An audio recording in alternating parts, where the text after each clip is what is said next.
And I think I would start by inviting Senator Greg Brophy, the Assistant Minority Leader of the Colorado Senate, then John Caldera of Independence Institute and Matt Arnold of Clear the Bench, Colorado, to each just reflect for a moment or two on what we've just heard about this conservation idea from Joseph, and how does it apply in the here and now of elections that are coming and of important policy decisions that have to be made next year. With no disrespect to state senators, John Caldera, you always have disrespect to elected officials. What do you make of what we just heard from Joseph Phillips? I was in the other room. I didn't hear a damn thing.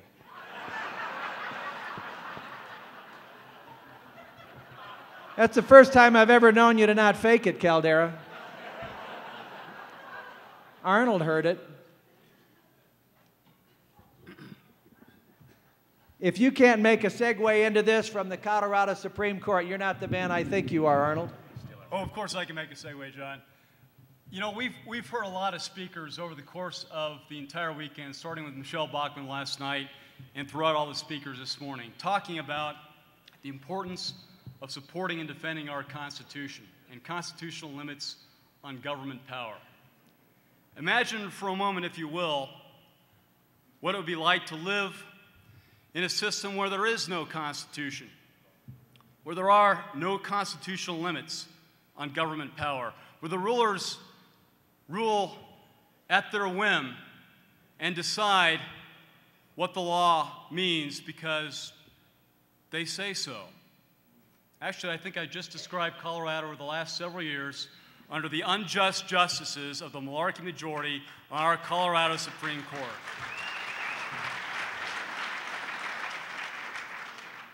It is the most important set of votes you have in this incredibly important election year. And I'll spare you the entire stump speech. I could talk all day, as John knows and Greg knows as well, about just what this state Supreme Court has done to you. I could talk about the mill levy tax freeze, which ratified an unconstitutional property tax increase, which John and others fought so well against, but unfortunately the deck was stacked against them. They argued well and ably before the court, talking about what the Constitution says.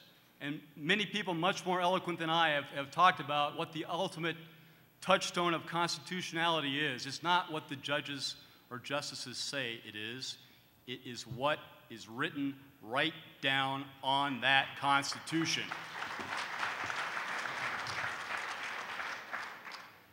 And unfortunately, what we've seen in this state is not a rule of law.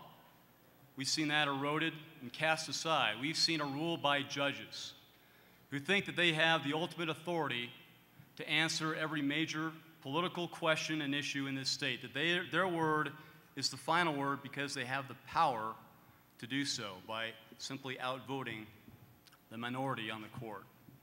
We've seen the unconstitutional property tax increase. We've seen the dirty dozen tax increases, which Senator Brophy fought so well against, taxing everything from agricultural products, food, energy, software sales, software downloads, candy and soda, doggy bags. Now, some of you have heard this before. I have a doggy.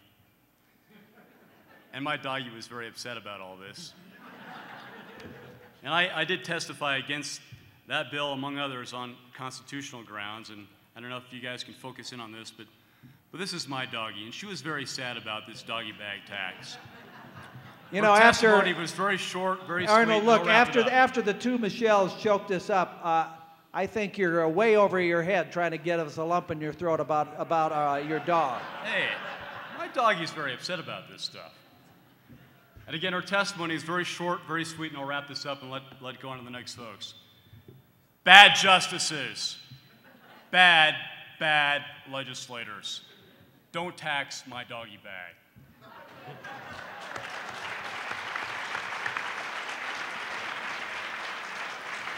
Senator Brophy, I can draw the line, and I bet you can too, from the somewhat abstract and yet powerful, timeless assertion, all men belong to God, and from the dire consequences of forgetting it and thinking that we are all at the mercy of any majority, be it legislative or, as Matt just said, group of judges that believe they can determine right and wrong. They can determine law and the boundaries of government or take away all boundaries of government. What's it been like to be in the Colorado Senate with these liberal progressives in charge? Well, it's been challenging, of course. We've seen them raise our taxes, they call them fees most of the time, by about $1.5 billion over the past couple of years. You know, this is the first time ever in the history of Colorado that the left has been completely in charge. Democrats have been in charge in the past, but never before in the history of Colorado has the left, the not so progressive progressives, been in charge of what goes on at the state capitol. And we are reaping what we have sown by allowing them to take over here in Colorado. We really are. $1.5 billion in taxes. Terribly, terribly frustrating. But I want to say something about the previous speaker, Mr. Phillips. Thank you for reminding me again, as I'm often needed to be reminded of who it is that we belong to, why it is that this nation is so great, and challenging me as an elected official to walk the walk and walk back the damage done by these Democrats in the way they have stolen our freedom and enslaved us over the last several years, and we have allowed it to happen. Thank you for offering to me that challenge to make sure that we stand up and rectify those problems if we are fortunate enough to take back over.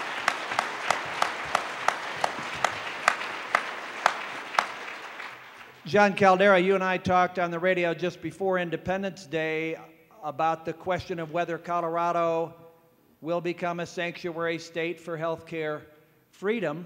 And I asked you, how could we draw the line from something as policy practical as that to the great words of the Declaration that we remember on July 4th, Jefferson and his fellow drafters echoing John Locke. And you said, well, how could we not? Unpack that for us.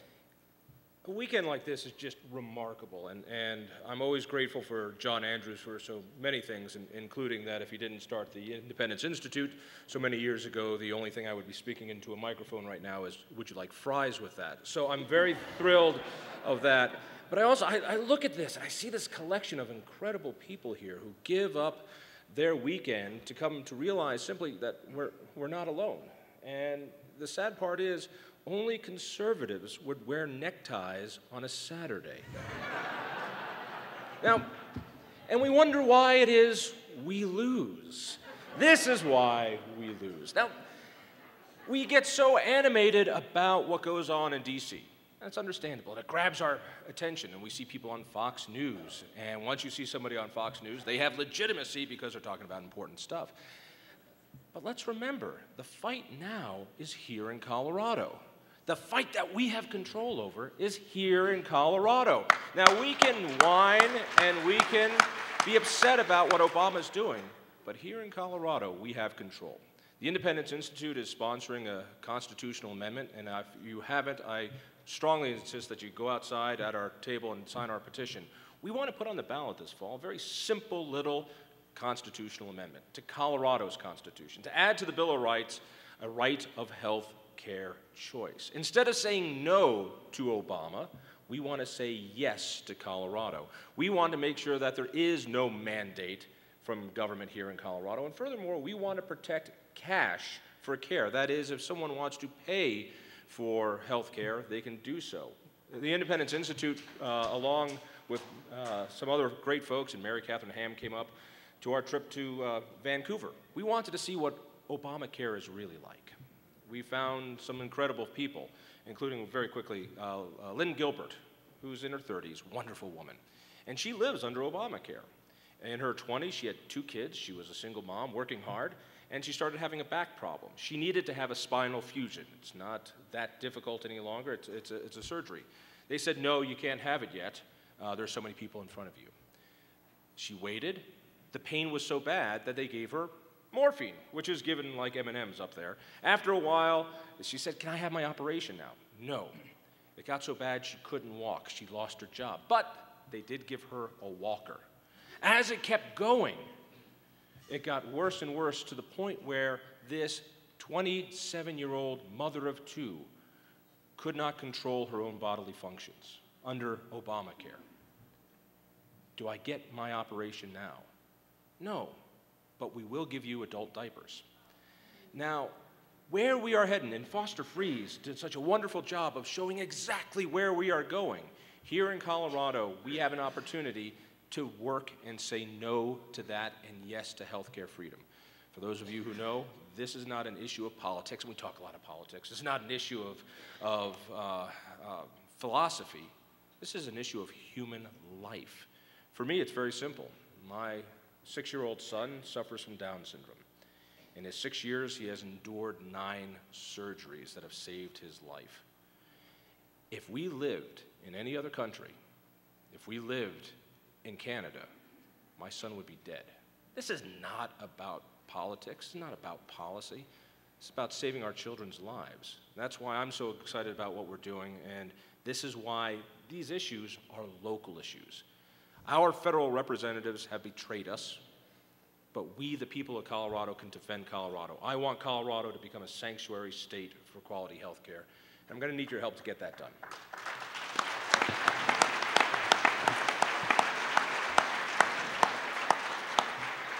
Joseph Phillips, as a Colorado and Denver native, you check in with us on Backbone Radio every few weeks from Los Angeles, and you look at what's happened to the state of California with the progressives even more dominant for even longer than we have seen them in Colorado.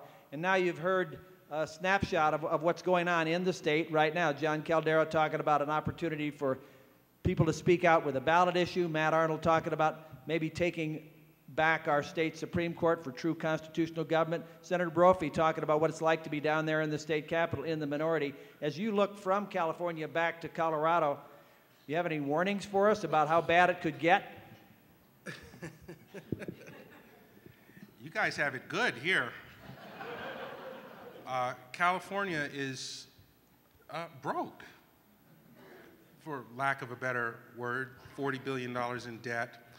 I think the best way to respond is to just tell briefly a story. You were talking about the health care, and they will give you diapers and this kind of thing. Tell you a little bit about something that happened in one of the board meetings for the museum. Because as a state agency, we're on the state budget, and so we get the brunt of, and it's a small museum, so the people, the museum staff, we've had to lay people off, they've been furloughed, et cetera, et cetera, et cetera. To the point where it's really bare bones. So we're in a board meeting, and the financial woman, the treasurer, is talking about contacting the state early because the museum needs toilet paper. And the response from the state government was, do you really need to have toilet paper there right now? Can you wait? She said, we need toilet tissue. We have to buy it. And because of the bureaucracy, you can't go out and buy it when you have the cash and you might get a good deal on it. No, you can only buy a little bit. And then you've got to go back and get approved so you can buy more. So, you know, if you want... Do you have to return the old stuff? No, thankfully we have some public sector union person that will come and collect that.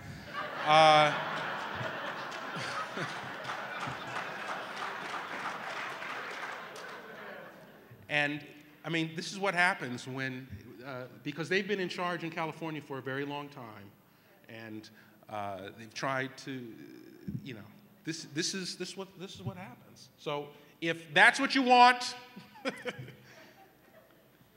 you know.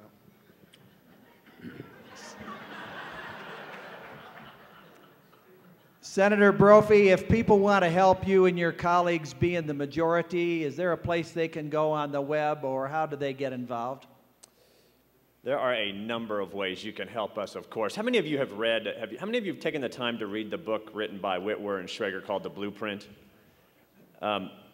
If you haven't read that book yet and you're wondering, now just waking up from your slumber and wonder how it is that Colorado got to be the way Colorado is right now, on a glide path to California, read The Blueprint and you can find out it started back in the beginning of this century, and they systematically took over for us, and we are on our way back right now. You can see me afterwards out in the hall, and I'll help you out with the numerous different ways that you can get involved. Of course, be involved in the Tea Party movements and talk to your neighbors and get people out to vote. That's the number one thing that has to happen here in November. We obviously need a lot of volunteers to do that. We need a lot of money.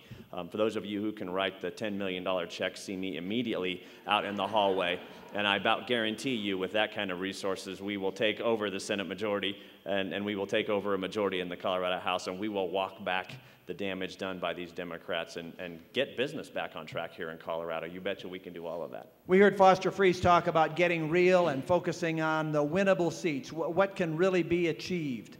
Is it realistic, Senator Brophy, to think that the 4 Senate seats and 6 House seats that constitutional conservatives need for control in Colorado General Assembly can be won this year? Without question, there are actually 5 Senate seats where, from just a mathematical perspective, we should win this year because of their voter registration, which sits right now at about a third, a third, and a third. We don't hold any of those 5 seats that are up this cycle where the voter registration is evenly split. And if the unaffiliated voters continue to tilt towards Republicans like the polls say they do right now, 14-point lead, 20-point lead, you do the math on that and we pick up 5 seats. We need 4 to take over the Colorado State Senate. I think that's eminently possible. And I also think that somewhere in Colorado there will be a head-scratching election result that makes everybody say, huh? How did we win a seat in Pueblo? How did we win a seat somewhere in Denver that we haven't held in decades? And that might have happened here in Colorado. And that's the Senate. All 65 seats in the Colorado House are up. We need 6. I think we are on track to get all 6 that we need, maybe even more. Again, in the House, we only own 1 seat that is evenly divided, a third, and a third amongst the registered voters. Only 1 out of about 15 that are split up in that manner. We're on track to pick up all that we need in both the House and the Senate with your help, with your resources, with your volunteerism, and with the incredible candidates that we have running. I think many of them were here last night. You met a lot of them in this room last night. People that really make me feel inadequate have stepped up to run for office in the state of Colorado this year, and I just say, wow, we're on track. Matt Arnold. Thank you, Senator Brophy. Matt Arnold, suppose people in the room are sympathetic to your view that we ought to tell 3 state Supreme Court justices no thanks for their additional 10-year term that they're applying for. Suppose they want to help you forward the momentum of the Chief Justice who already decided this is the year to retire from the court. Where do they go on the web? The website is dubs.clearthebenchcolorado.org. And I also want to point out the reason why this is the most important set of votes on the ballot. It's not just because of esoteric issues of constitutionality. It's not just because of the massive increase in taxes by various names. They call it a freeze or an elimination of a tax credit or tax exemption or a freeze, but also because this is a census year and therefore a redistricting and reapportionment year. And it would not matter if Republicans took back the House, the Senate, and the governor's office, clean sweep. They still lose on state-level reapportionment and that 11-member commission 6-5 if the Chief Justice gets to appoint, the Chief Justice does get to appoint if it's a Chief Justice that does not believe in the Constitution, as our past Chief Justice has. We have pressured Chief Justice Malarkey into stepping down. She's a smart lady. She saw the writing on the wall, and she realized that she was very likely to go down in history as the first Chief Justice in the history of Colorado to be voted out by all of you this November. But she could not shred our Constitution alone. She needed help. She has help from the other 3 that are on the ballot this November, which is why we need to finish the job. Justices Michael Bender, Alex Martinez, and Nancy Rice form the rest of the Malarkey majority. And folks, if you want to take a look at one of these flyers out in the back, it spells out the name, it gives the website, clearthebenchcolorado.org. It spells out some of the reasons just why it's so incredibly important. Looking at, of course, congressional redistricting, same thing. They blocked the legislature from fulfilling their constitutional duties last time by clinging to just one of those three chambers or branches of government. They tried to set it up to do so again with one of the last bills they passed, the gerrymandering bill, to allow the courts to once again draw up our congressional districts. So folks, there are so many issues that touch upon what this state Supreme Court has done to your rights, what they have done as players instead of fulfilling their proper role as referees in the game. And the other side has figured this out. The other side realizes that if you're a progressive, no offense, John, but I'm the most dangerous man in Colorado, because they understand where the true levers of power lie. We focus on our players. They realize, hey, we bought the refs. You guys can have your star quarterbacks and wide receivers. Doesn't matter. We're going to I know if game. General Boykin were up here, he could make you stop. Can I? John Well, folks, Caldera. I need your help. It is a statewide race. I need your support. We can do this. We have to do this. Let's clear the bench this year, Colorado. Thank you.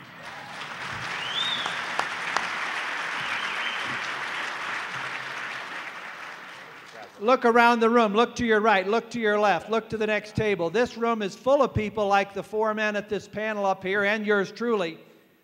The kind of people who are so passionate about liberty that when they are asked for a web address, they give you a stump speech. We're all guilty, hey? We're all in recovery here. John Caldera, suppose that people wanted to get involved with healthcare choice and your ballot issue, or suppose they wanted to send you fresh joke material. What is the website? I have 3 jokes. I've kept to them. I'm not expanding that at all. The website is independenceinstitute.org. There are really 2 things here that I need your help with. One, of course, is the same thing that all of our movements need, is a massive amount of financial help. It's going to cost us between $400,000 and maybe $500,000 just to get this question on the ballot. Beyond that, though, we have an opportunity for people to be able to go up to neighbors and say yes. We're not the party of no. We're the movement of yes. Say yes, we have a right to health care choice. If you go out and back or contact us at independenceinstitute.org, we only have 3 weeks left to finish up our petition drive. We need volunteer circulators. We need volunteers to sign this petition. We need people to put this on. Just to give you a hint on this, according to the surveying, Colorado is now one of the most anti-Obamacare states in the country. This says a lot from a state that a year and a half ago voted for this man. So this helps a lot of other people on the who do this. I can't imagine how you vote yes for health care choice in the 4th Congressional and somehow vote for